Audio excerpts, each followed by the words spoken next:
When Cedric Rose was first recruited to the UMass Lowell Baseball team, he hoped it would propel him to one day play in the major leagues. But 2 years later, he was abruptly cut from the team, and Cedric believes racism played a major role. That's what he told GBH News senior investigative reporter Phillip Martin, who noted Cedric's dismissal came after an impressive 2022 season. He played in 52 out of 58 games and was picked for the New England Collegiate Baseball League All-Star team. For their part, the athletic department told Cedric he was dismissed over, quote, a violation of team expectations and philosophy document that all players are required to uphold. But Cedric suspects a diary he kept during his time with the team had something to do with it. In it, he documented what he saw was a series of racist and insensitive comments made by UMass Lowell head baseball coach Ken Herring. Herring found out about the diary shortly before kicking Cedric off the team. Phillip Martin joins me now, along with Cedric Rose, to share his experiences on and off the team. Thanks so much for being here. Cedric, I really appreciate you taking the time to talk to us. First of all, tell me what position you play in baseball. Thank you for having me. I play corner, so a little bit of first base, a little bit of third base. And how long have you been playing? Since the age of 4. I've been playing my whole life. And why do you love baseball so much? It's just it's a fun sport. It kind of teaches me a lot about the real world. It's a sport where you lose more than you win, and it's really it helps with the real world, and I just love the sport. That's great. So I want to hear a little bit about you started at UMass Lowell and you started writing a diary. Can you talk to us a little bit about why? I just felt like there just wasn't the things that were going on weren't necessary. I didn't like them. It was kind of irking me a little bit. I considered it like poking the bear. A lot of things were being said around me that were just making me super uncomfortable, and not just me, other teammates as well. And it just was a constant thing, and it's always kind of been a constant battle that I was dealing with. And so kind of just started to write things down. Can you give us some examples of what really bothered you? So I remember one time there was a student athlete of color group, and I came up to hit, and we were hitting with half the team down below. And I come in and I was happy. I was oh guys, I'm going to go support the baseball team at the student athlete of color group. And the first thing that came out of his mouth was, oh, I don't like that. And I was why? I was kind of shocked. He was I don't like that. He was well, if you guys want to be treated equal and be treated the same, why can't I come? Why can't everyone come? And I was it doesn't say you can't. You can. And he was oh, and then just continued to do what he was doing. It was just kind of wow, I came excited to kind of do this. It's a known thing. There's not many of us on campus there. And it was kind of just shot down. So you were saying, Cedric, when you're saying not many of us, you're saying not many African-American kids playing on the baseball team? Just athletes in general on the campus there. Well, thanks. I'm going to turn it over now to Phillip Martin for a second. Phillip Martin, it's so fun to have you here, a colleague of mine. It's great to be here. Thank you.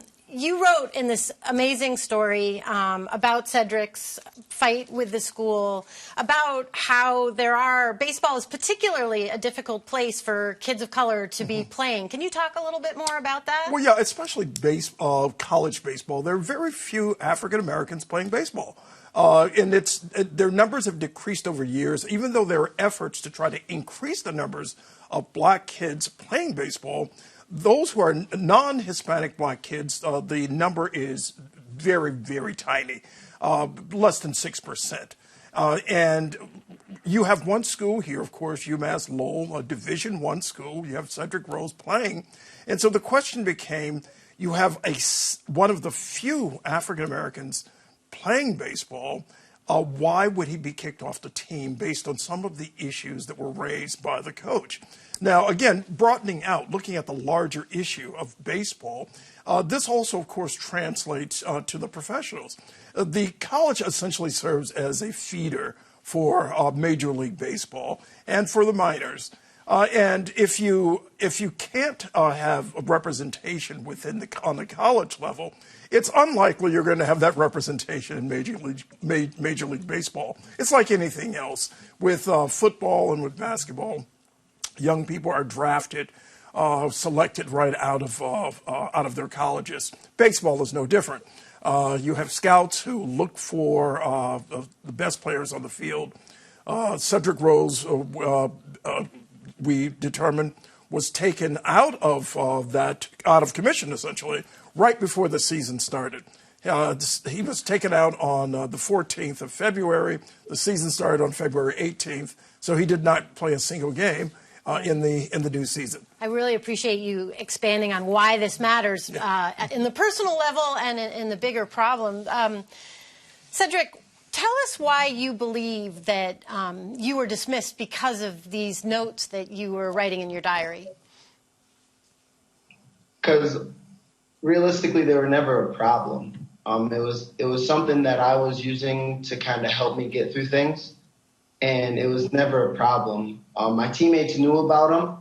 My teammates kind of understand what was going on, and a lot of my teammates think very similar to me, and so like it was never a problem. I had this journal for over a year, and then all of a sudden, as soon as it gets brought up, that's when everything spirals, and then I was kicked off the team not even a week later. So you understand that somebody told your coach that you had been writing this in your diary? Correct. We reached out to UMass Lowell to try to get a response, and basically they said they declined and referred to the one they'd already sent Phillip before, which I'm going to read right now.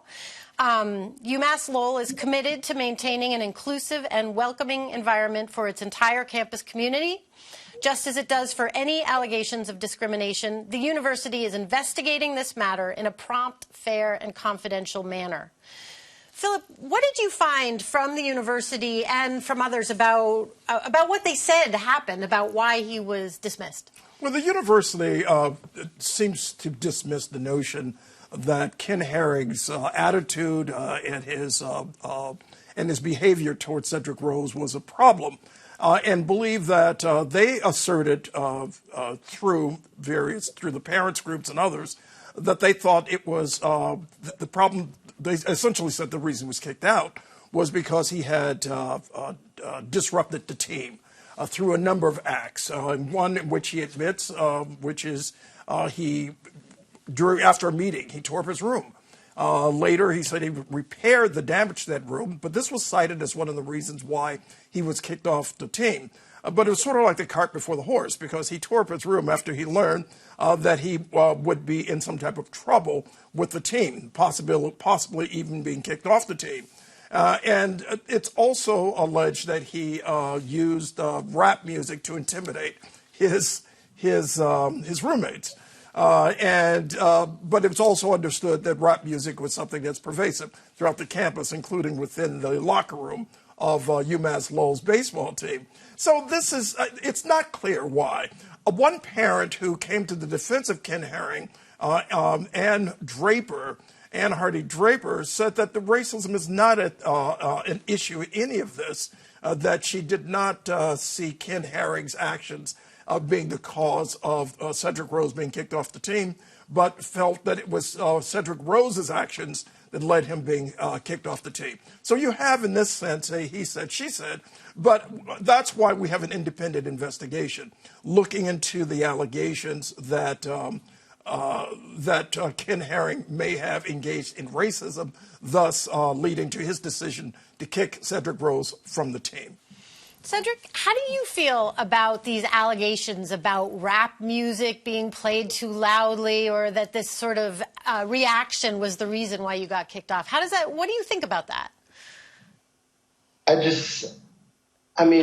Music is something that I've involved my whole life with. Music is something I always do. And these allegations are coming from a roommate of mine that I listen to all types of music with.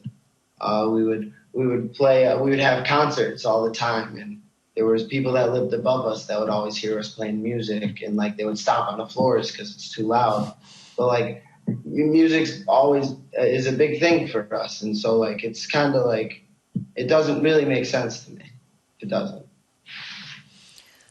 When is the investigation expected to be completed? Very soon. It could be as soon as this week. It's not clear. The university decided that they would defer the matter to an outside investigator, feeling that anything that took place within the school would be suspect. So therefore, but they did find merit to begin an investigation. An investigation would not have begun unless, of course, they saw something in either the allegations or a little deeper into their look into the baseball team that merited looking closer into the allegations. And my understanding also is that your lawyer, how did you find a lawyer, Cedric? How did this come up? So we didn't really know where to start. So it was kind of my mother. My mother kind of backpacked this. She's the most wonderful woman of all time. Her and my father really tackled this, and they found out a lot of information that really helped us out.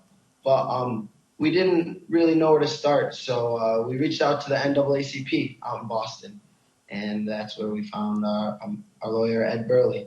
And my understanding is that he says that he's going to be filing a lawsuit, whatever the investigation, the result of that is. Why do you support that? Why do you think that's important? I think it's important to get justice. I mean, there's a lot of people like me, a lot of people that want to be in my shoes that could potentially face this. And that's just like, this isn't something I want anybody else to live through. I mean, it's been tough. It's been challenging. Thank God I get to play baseball again, but it was really hard on the mental. And so like justice needs to be served so that a light can shine on this and people know that there is truly a problem out there. That's very admirable. Cedric, what are you up to now? So I'm playing baseball. I'm playing collegiate baseball. It's kind of awesome because the team's in my hometown. So a lot of family, friends all get to come out and watch. Playing for the Pittsfield Suns. Up in Vermont right now, we got a game tonight. And then I'll be playing here the whole summer. And hopefully I can get some scouts, some eyes on me, put some numbers up, and find a home for next year. That's excellent. You graduated from UMass Lowell also. Correct. In what? Economics. Oh, congratulations. That's fantastic. Thank you. Thank you. Phillip, you took this on because clearly you said that it has bigger implications. Talk to me a little bit more about why you took on this story and did such a nuanced piece. Well, I appreciate that, but you're right. It's bigger ramifications because it's not just about Cedric Rose. It's about a young man's dream. It's about a coach who basically had a lot of power and has a lot of power. And how do you essentially look at something like baseball and see it? Baseball is America's game, and what we're seeing with Cedric Rose may be a microcosm of something else. A young man who wanted to play baseball, his dreams shattered by this event, and the issue of race. Again, not determined definitively what exactly happened, but clearly there is a cultural issue, a cultural clash between Cedric Rose's perceptions of his role on the team and that of the coach. And race, without question, plays a role in this. Racism is something yet to be determined, but race, without question, is a part of this. And part of the dynamics, of course, also are the small number, the tiny number of black players in baseball, particularly collegiate baseball, and that translates into Major League Baseball.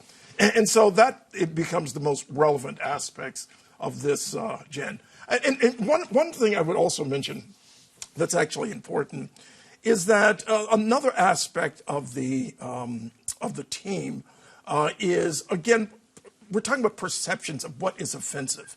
At one point last year, apparently a comedian was hired to come to a team fundraiser. And that comedian engaged in racist jokes. Who did he target? Cedric Rose's father. A series of racist jokes targeted him. And the father said, and the family said, they were humiliated by that. But, I understand from some sources that the coach apologized, but Cedric Rose's father, Carl Rose, did not see this apology as fulfilling, wondered why this comedian was at the event in the first place. Exactly. No, and I read that in your story, and it's pretty startling. So we are looking forward to your following this. I imagine we'll be finding out what you'll be continuing your reporting. That's right, and we expect to hear from again the attorney is Ed Burley, who also is a litigator for the NAACP, but taking this case on in private practice for the Rose family, and he's expected to file a civil complaint with the federal court sometime in the next few days. Thank you, Philip, so much for being here. Thank you, Cedric, for speaking to us. Best of luck in everything you do in the future. Thank you so much. You guys have a wonderful day.